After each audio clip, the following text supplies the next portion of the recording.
been a while since my last PCSX2 tutorial, and since we are now in 2025, I'm updating my guide with the latest changes and also including more features this emulator can do, so you can play your favorite PS2 games on PC. Welcome to the complete PCSX2 setup tutorial.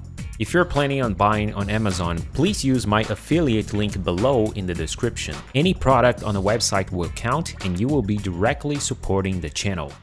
Okay, so the first thing we're gonna get is the emulator itself on this page. The link will be on the description of this video. And here you're gonna click on latest nightly, and then you're gonna click on download for Windows. This tutorial is for Windows PC, but this emulator is also available on Linux and Mac OS. So you're just gonna click here on this download button to get the emulator.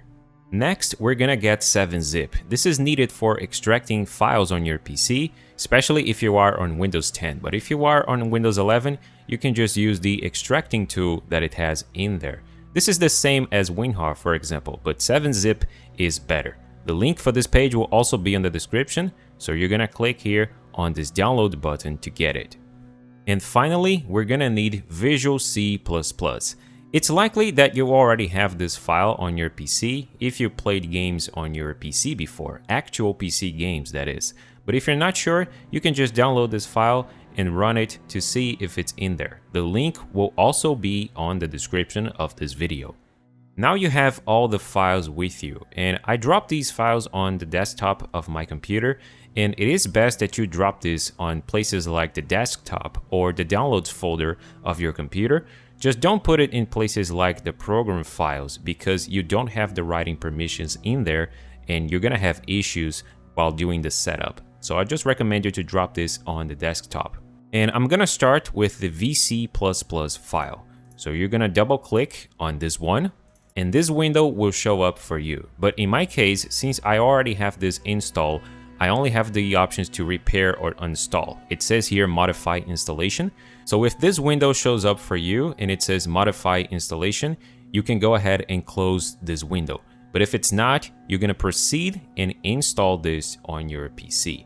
Next, we're gonna run 7-zip, and it is this file right here, 7z and a bunch of numbers. And this one is very straightforward. You just have to double click on this file. This window will show up, and all you have to do is just click on install, and in a few moments, the program will be in there. Go ahead and click on close, and now we can extract the PCSX2 files. So for this one, you're gonna right click on this file, select 7-zip or WinRAR, depending on what you have, and then you're gonna click on extract to and the name of the emulator. That way, the emulator files will be inside a folder.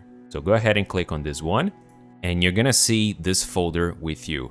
At this point, you can go ahead and delete the original files. We're not gonna need this anymore. And now you're going to double click on the PCSX2 folder to open it. The folder is going to look like this for you. And the first thing we're gonna do here is create the portable file. And to do that, you're gonna click anywhere on this folder with the right button on your mouse. Put your mouse on top of new, and then you're gonna select text document. And it's this file here. So now you're going to rename this text file to portable. Exactly like this. Write this down and then press enter. That way, when we start the emulator, all the files needed will be on this folder. In case you want to move the PCSX folder around your PC, they're all gonna be on the same place. So we just keep things organized this way. Now we can start the emulator, and it is this file right here, PCSX2 QT. So just double click on this one, and the setup wizard window will start. And you're gonna see all these folders being created here for you. Those are the files that I mentioned previously. Now here on the setup wizard, you have the option to change the language of the emulator. By default, it's gonna choose the language of your PC, and you can also change the theme as well. If you click on here, you can see what they look like, so you can just pick the one you want. When you're done, click on next, and now we have to select the folder where the BIOS file is going to be. And this BIOS file is required to run games on this emulator. And because of legal reasons, because this BIOS file is copyright protected, I cannot show you here on the video where to go to get that. You're gonna have to find this on your own. And since we did the portable installation, the emulator is already selecting this BIOS folder to where the BIOS file is going to be. So you're gonna double click on this BIOS folder, and this is the location where you're going to drop the BIOS file you find. And this is the BIOS file that I have here with me. It's on the bin format, the .bin format that is, and there are a bunch of BIOS files out there and they all work just fine on this emulator. So if you just find one that has the bin extension like this one, it should work fine on this emulator. So now you go back to the setup wizard, and on this window, you're gonna click on refresh list. And if you did it right, you're gonna see your BIOS file showing up in here, and you're good to go now. So moving on, click on next. Now we have to select the folder where your game files are going to be.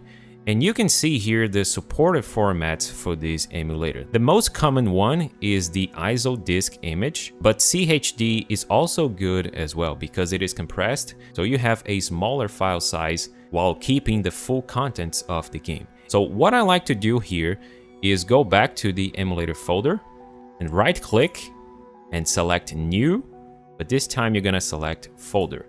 And you can just name this whatever you want. In my case, I'm just gonna call this games, but your games folder don't necessarily need to be on the emulator folder. They can be anywhere on your PC. So now back on the setup wizard, click on add, and it should open the emulator folder by default. So now you're gonna select your games folder once and then click on select folder.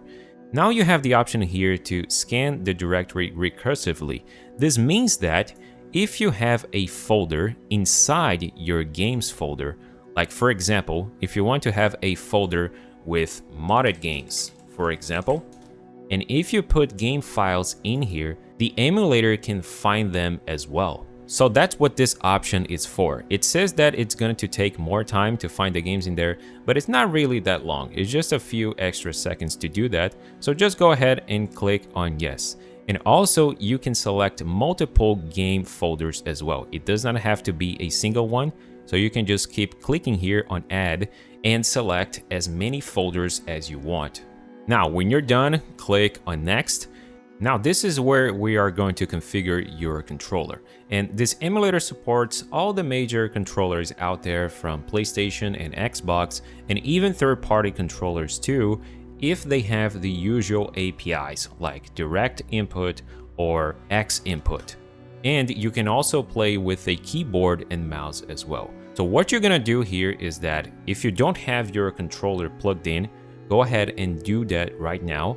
And after you do that, you're gonna click on automatic mapping. And if your controller is supported, you're going to see it showing up right here. In my case, I'm using a Xbox controller, so it's showing up as SDL0 X input. But it can also be direct input depending on your controller. So now you're just gonna click on this option and the emulator will do the configuration for you. And just like that, if you're going to use a keyboard, then you just have to select the keyboard option here. You can also use your mouse, but that's for the more detailed controller configuration that I'm gonna show you after we start the emulator. And if you're planning to use a second controller on the port 2, you just have to select DualShock 2 right here and then do the automatic mapping configuration again. When you're done, click on next, and there you go. The setup is complete.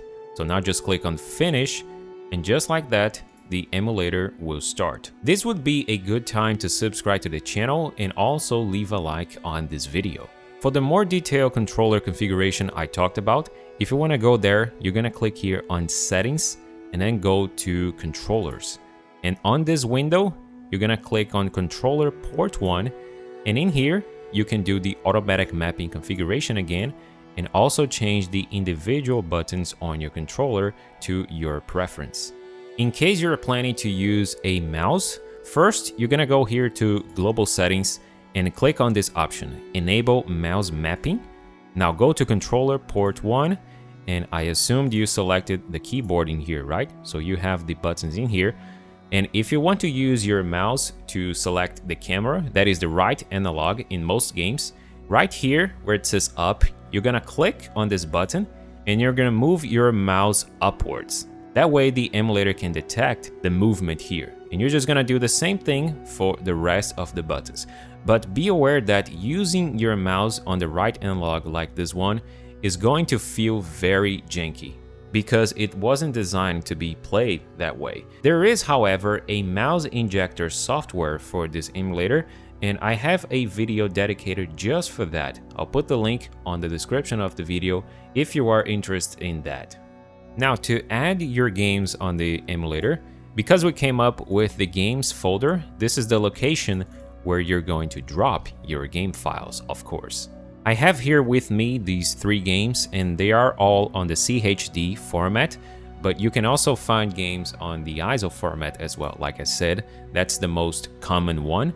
And once you have them in place, you're gonna go back to the emulator and you're gonna click here on Scan for New Games. And just like that, they're gonna appear right here. And now, to tweak the emulator settings to get the best quality and performance on your game, there are 2 ways you can go on about this. The first one, you're gonna click on Settings and then Interface, and the settings you change in there are gonna be applied to all the games you have here. But you can also set game-specific settings. And that's what I'm gonna show you here on the video, because doing it that way, you're going to unlock more settings on your game. More specifically, you're gonna unlock the custom patches, which are very useful on this emulator. And to do that, you're gonna right-click on the game, and then you're gonna select Properties. This window will show up, and on the first option, Interface, these are more personal settings. Stuff like double-click the screen to toggle the full screen display, and also hide the mouse cursor during full screen as well. These ones are gonna be up to you. Now, move over to the Emulation tab, and one setting I wanna show you here is this one, Enable Fast C DVD. This option can improve the loading times of your game, but it's not completely safe to use, because in some games, using this option here will actually break the game. And I mean break the game as in it can freeze your game, or you can get stuck on an infinite loading screen. So it's not always safe to use, and it's gonna be up to you if you want to try to have this one or not. I think that a much better option is to just press the tab button on your keyboard when the game's running. That way, it's going to speed up the loading screen. Now here on the bottom, under maximum frame latency, there's this option here, optimal frame pacing. This one will try to improve the input lag on this emulator, but you should only use this option here if the emulator is not using all the resources of your PC. This emulator is not really super demanding, but it's going to depend on the hardware that you have. So if you have this option turned on and you're noticing a lot of slowdowns, come back here and then turn this one off. Now move over to the Patches tab, and right here, these are the custom patches that the community has made for the games in this emulator. And they're gonna be different depending on the game you have, but a lot of games have the widescreen patch, for example. Gran Turismo 4 has widescreen support in-game, but this option here is usually a better alternative than the in-game solution. And to activate these patches, all you have to do is just click here on this enabled box, and the next time you start up the game, they're gonna work just fine. Just pay attention, because some patches might have a description here that could have something that you need to change on the emulator in order for the patch to work properly. For example, I remember that on the game Black, the FPS shooter, for the 60 FPS patch to work, you need to increase the cycle rate on the Emulation tab. But most of the time, all you have to do is just click on the option to enable, and the patch will work just fine. Now moving over, we have the cheats section, and to activate cheats on this emulator can be a bit of a complicated process, but I have a video here on the channel focusing just on that, and the link for this video will be on the description as well if you want to check that out later. Now let's move on. Click on the Graphics tab, and on this section on the top where it says Renderer, we have all the different video renders that this emulator support. And the thing is that there is no best renderer on this emulator because it's going to depend on the PC specs that you have. So unless you are familiar with these renders here, the best thing you can do is just set this to automatic. Then the emulator will find the best renderer for you. Right below that on adapter, this should be your GPU or your main GPU in case you have two showing up in here. So just pick your main one and you're good. Now below that on display, it is important to pay attention to the aspect ratio option.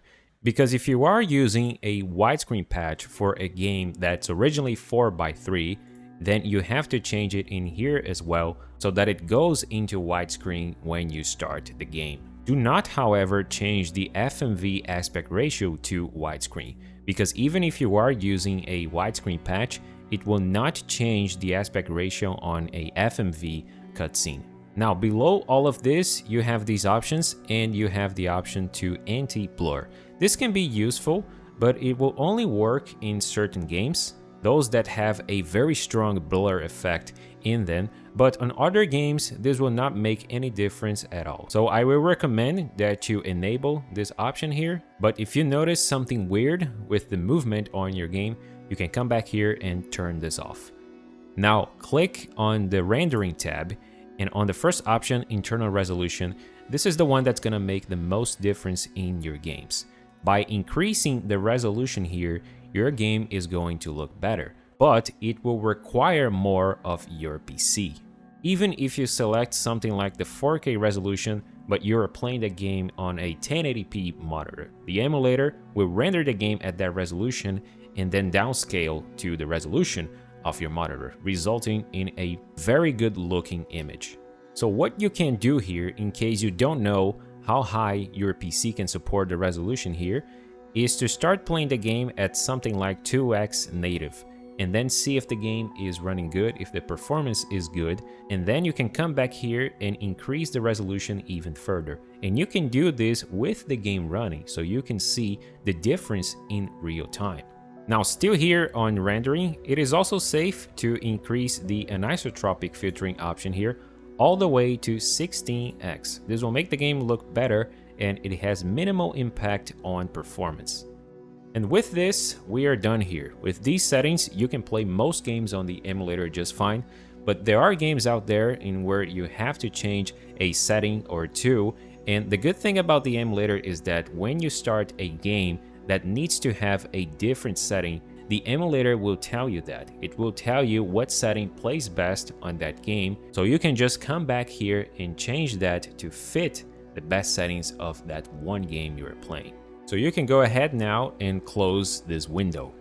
Now I'm gonna show you how to import a save file on this emulator. The first thing we're gonna need is this program here called MyMC. The link for this page will be on the description of this video. And in here, you're gonna scroll down to the bottom and arrive at the download MyMC option. And you're gonna get whatever it is the latest version of this program. So just click here to download and put this on your emulator folder. And there you go. I have the file here with me, and it is likely that your browser is going to tell you that this software might be dangerous or something like that, but don't worry, this is safe. And since this is a zip file, we have to extract this, which you already know what to do here. Right click on this file, select 7-zip or WinRAR depending on what you have, and then click on extract to MyMC. Put it in a folder because there's a bunch of files inside. And there you go, we have the folder right here. You can go ahead and delete the original zip file. We're not gonna need this anymore. And if you double click on this folder, we have these files, and this is the application for the program. But before opening this, we have to do something on the emulator. If you didn't play any games on this emulator at this point, and if you didn't save in-game, we have to format the memory card before we can import save files. And there are two ways you can do this. One is just by playing the game and then saving in there, or we can start the BIOS and format the memory card from there, which is what I'm gonna recommend you to do. And for that, you're gonna click here on System and then select Start BIOS. So it will start the emulator like it was on the PS2 when you don't have any games inside. So here, pick up your controller because we're gonna have to do a initial configuration here like it was on the PS2. Select your language, the time zone. This one doesn't really matter, so I'm just gonna skip forward here. Now, when you get here, select browser to bring up your memory card and then pick memory card port 1. And on this screen, select yes to format the memory card. And there you go. That's all we have to do here now. So click on system once again and then select shutdown without saving. Now, if you go back to the emulator folder, you're gonna see this folder here called memory cards. So double click on that and inside we can see your memory card. Now it is the time to start the MyMC program. So double click on the folder and double click on this application file. It's likely that the program will open the folder where your memory card is going to be, but if it's not, then you just have to navigate to your emulator folder, double click on the memory cards folder, and then double click on the memory card port 1 to open it up on the program. And because this is a fresh emulator, I don't have any save files here. And that's what we're going to do now. One place where you can get save files is from GameFAQs.com. I'll put the link on the description of the video. And you're gonna go to the page of the game you're trying to download saves. I'm here on the Gran Turismo 4. And you're gonna click on the Saves tab. And then it's gonna bring up the options here. And depending on the game, you can see a bunch of save formats here for the game. But one that I know that it works is the max drive format. So on this screen where it says jump to, you're gonna click on this one and you're gonna see an option here that says PlayStation 2 max drive. And here it's important for you to notice that the save file has to be from the same region as your game. I have the North American version of GT4, so this is the one that I'm gonna click right here. And then it's gonna take you to the location on the page with the save files. And there's a bunch of here I can select from.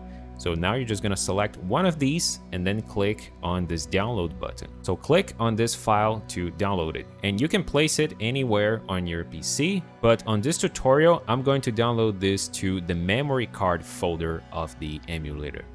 Now back on the emulator folder, I'm gonna show you my memory cards folder so you can see that I have the save file for GT4. It's on the .max format, so we're good to go now. Go back to the MyMC program and you're gonna click on this icon here that says import with the arrow pointing to the right. Now you just have to navigate to the folder where your save file is. In my case, it's on the emulator folder inside the memory cards folder. There you go. Now double click on the save file and just like that, the program will import the save to your memory card. And you're pretty much good to go here now. The save is already imported. Just don't forget to save this window, by the way, because if you try to play the game with this window open, you're gonna have some issues on the game. Also, it is important to point out that there are some PS2 games where you can only have one save file at a time on your memory card. Gran Turismo 4 is one of those games. So if I were to import a save file that I got from the internet and I already have a save file for GT4, I would need to delete this one save file here before importing the new one. And if you want to delete a save file, you just have to click on the file here, select File, and click on Delete. Or you can do that from the BIOS option on the emulator, just like I showed you before. But in games where you can have multiple save files, you can just import a new one here just fine. Now, another feature of this emulator is the ability to add custom covers to your game. And there's a very easy way to add them in here. But first, on the emulator, you're gonna click on the grid option, this one with the 4 squares on it. And it's going to switch to this mode where you can see the covers, but currently I don't have any. And the easy way for doing this is to click here on Tools, then click on Cover Downloader. This window will pop up, and to get the covers, we're gonna pass a URL on this box. And you can get them right here on this page of GitHub. The link will be on the description of the video as well.